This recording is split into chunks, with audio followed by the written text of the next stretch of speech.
Halo semua, ketemu lagi barengan saya Iksan dan di tangan saya saat ini udah ada smartphone Oppo Reno 4 Pro-nya nih guys. Nah, belakangan ini setelah video unboxing-nya kemarin itu muncul ya, banyak banget di antara kalian yang bertanya soal bagaimana smartphone ini performanya kalau kita pakai buat main game. Nah, jadi di video kali ini saya mau coba tes smartphone Oppo Reno 4 Pro ini buat mainin game berat kayak Genshin Impact. Nah, sebelumnya saya mau kasih tahu dulu ke kalian ya, kalau smartphone ini tuh sebenarnya saya beli itu di harga 4,8 jutaan nih guys. Dan sebenarnya ini juga udah saya jelaskan di video unboxing kemarin. Jadi misalnya kalian penasaran video unboxingnya seperti apa, kalian bisa klik link yang muncul di atas kanan sini atau bisa klik aja link yang ada di kolom deskripsi. Oke guys, jadi smartphone ini tuh di awal perilisannya itu dibanderol di harga 8 juta kurang 1000. Jadi smartphone itu rilis di tahun 2020 kemarin, tepatnya di bulan September. Jadi udah tepat 1 tahun ya guys smartphone ini dirilis. Dan sekarang itu harganya udah lumayan banget dan menurut saya worth it banget buat kalian beli nih guys.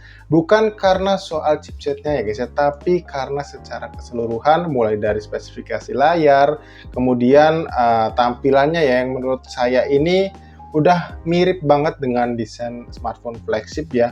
Ini benar-benar sangat worth it banget nih guys. Apalagi kalian ya cewek-cewek kayak gitu kan, pengen punya smartphone yang punya tampilan desain mewah, dan dari brand Oppo, saya rasa Oppo Reno 4 Pro ini bisa kalian pertimbangkan buat kalian beli nih guys. Oke, jadi biar nggak kelamaan guys, di sini saya bakal coba buat mainin game Genshin Impact selama sekitar 10 atau 15 menit. Nah, tapi sebelum itu saya mau kasih lihat dulu ke kalian ya, suhu dari smartphone-nya sebelum kita pakai buat main game.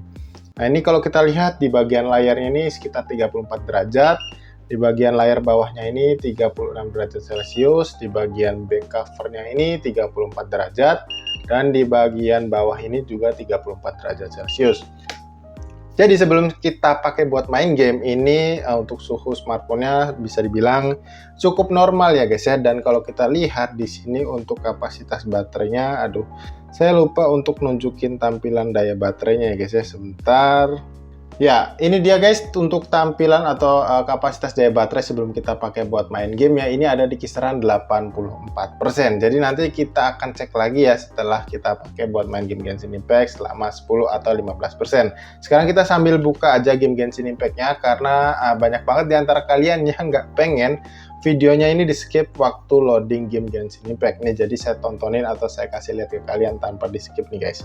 Ya, sekali lagi ya, sambil kita nunggu loadingnya nih guys, saya mau jelasin ke kalian ya, smartphone Oppo Reno 4 Pro ini meskipun bukan pakai chipset yang bisa dibilang sesuai dengan harganya ya, masih menggunakan Qualcomm Snapdragon 720G, saya rasa udah cukup banget untuk menunjang kegiatan kalian sehari-hari. Karena ya menurut saya kalau misalkan kalian bukan pengguna gamer atau bahkan gamer yang nggak terlalu intens gitu ya guys ya, saya rasa untuk chipsetnya ini udah cukup layak banget buat dipakai kayak gitu guys. Apalagi saya tuh suka banget ya dengan tampilan curve layarnya ini yang 3D gitu, jadi ya beneran kesannya tuh mewah lah kayak gitu guys. Nah, ini kita loading ke dalam gamenya ya guys ya, ke dalam game Genshin Impact-nya. Kalian bisa nilai sendiri ini apakah cepat atau ini termasuk lambat ya guys. Kalau saya bilang sih ini kayaknya udah lumayan cukup cepet lah ya untuk bagian loading gamenya. Nah, ini saya rasa benar-benar cepet ya, nggak ada sekitar 1 menit kita udah bisa masuk ke dalam in-game-nya nih guys. Nah, sebelum saya mainin game Genshin Impact-nya, di sini saya mau kasih lihat dulu untuk settingan grafis yang bisa kita dapetin di smartphone Oppo Reno 4 Pro-nya ini. Nah, kalau kita lihat di sini untuk settingan defaultnya kita hanya dapetin di yang rendah aja nih guys. Jadi ya masih mending ya, bukan yang terendah. Nah, tapi di sini kita coba push ya, kita pakai di settingan tertinggi 60 fps. Seperti apakah performanya, apakah masih cukup baik atau playable waktu kita pakai main, atau malah terjadi frame drop yang cukup parah kayak gitu guys ya. Jadi kita pasang di tertinggi aja dulu di 60 fps. Nah, nanti kalau misalkan memang udah nggak playable bakalan saya turunin ke settingan defaultnya. Oke, jadi ya kayak gitu aja guys ya untuk settingan grafisnya, dan sekarang kita coba lanjut buat mainin aja. Nah, ini untuk settingan volumenya saya setting di kisaran mungkin 50 atau 60% ya guys ya, ini saya rasa cukup. Kemudian untuk tingkat kecerahannya saya setting di 50%. Oh ya, ngomong-ngomong untuk Oppo Reno 4 Pro ini saya lupa sedikit ya guys ya. Untuk tampilan layarnya atau fitur refresh rate layarnya ini udah punya fitur refresh rate layar 90 Hz ya guys ya. Cuman di sini saya pasang atau saya pakai yang otomatis aja supaya kita bisa tahu ya seperti apa optimasi dari opsi pilih otomatis ini untuk penyegaran layarnya. Karena ini adalah opsi yang menurut saya paling bijak dan paling terbaik supaya baterai kalian tuh nggak mudah terkuras atau cepat boros gitu ya guys ya. Jadi ini saya pasang di pilih otomatis saja biar mengikuti aplikasi apa aja yang kita pakai kayak gitu guys.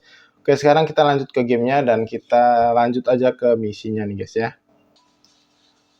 Oh ya, ngomong-ngomong menurut kalian ya, untuk Oppo Reno 4 Pro ini ada hal nggak yang kalian pengen tahu gitu ya dari smartphone ini selain karena harganya yang sekarang udah jatuh ya, maksud saya udah dibilang, maksud saya sudah terbilang cukup murah atau cukup worth it buat dibeli. Mungkin kalian mau tanya soal kualitas kameranya atau mungkin kalian mau tanya hal lain juga kalian nggak perlu ragu ya guys, tinggal tulis aja di kolom komentar yang ada di bawah ini. Sebenarnya tadinya itu saya mau buatin video nyiksa soal smartphone Oppo Reno 4 Pro ini guys, cuman karena saya agak kurang punya banyak waktu ya. Jadi ya saya tes Genshin Impact aja langsung biar kita juga bisa lihat sama-sama ya performanya seperti apa. Oke guys, seperti kita harus ke sana nih ya. Ada apakah di sana? Ya, seperti ada musuh langsung kita hajar aja guys.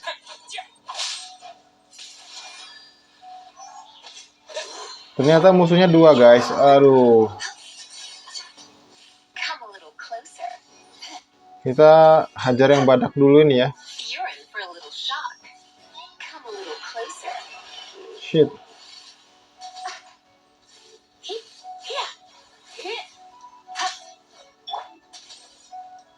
Oh.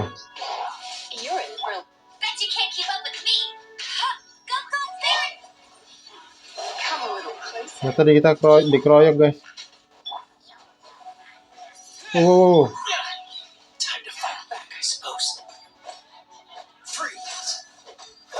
Shit man.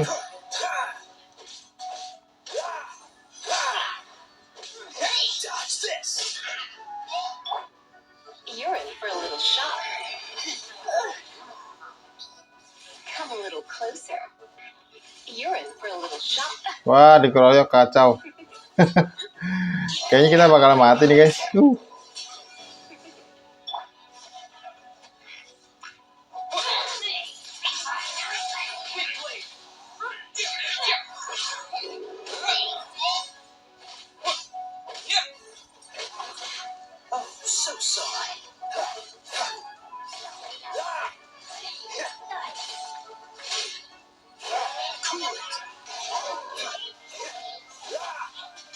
Oke, kita matiin satu dulu nih ya. Ya. Yang lain pasti langsung mati juga nih. Kita bantai. Ya ini kelihatan sebenarnya ada frame drop ya guys ya. Tapi ini masih cukup nyaman kok. Nggak ada masalah.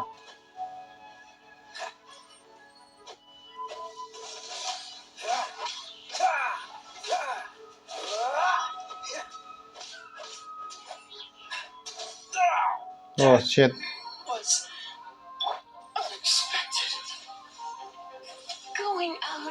Oh.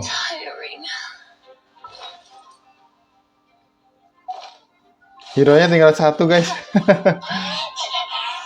Oh.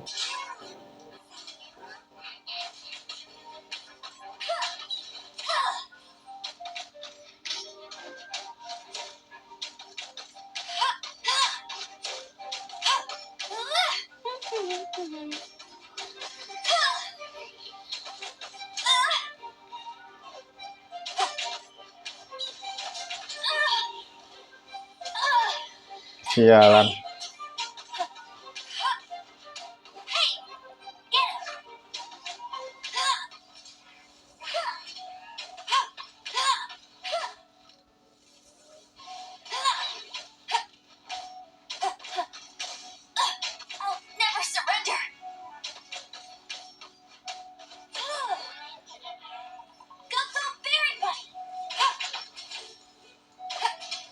Jangan sampai mati nih.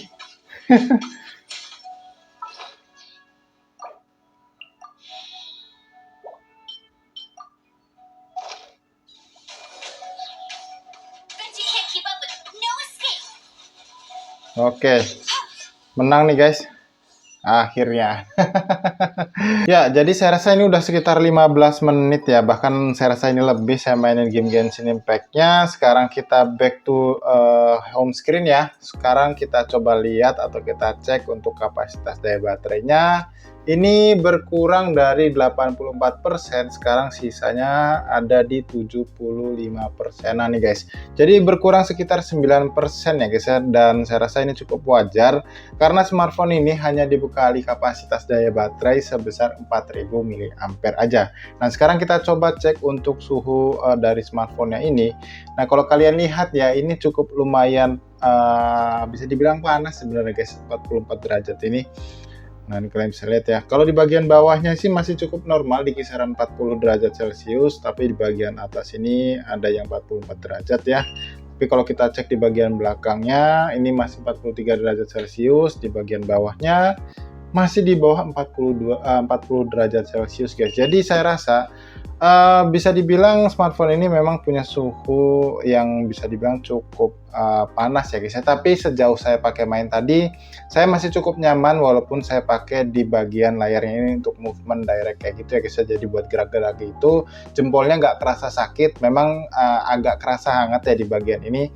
Tapi sekali lagi ini masih cukup playable buat kalian pakai main gamenya.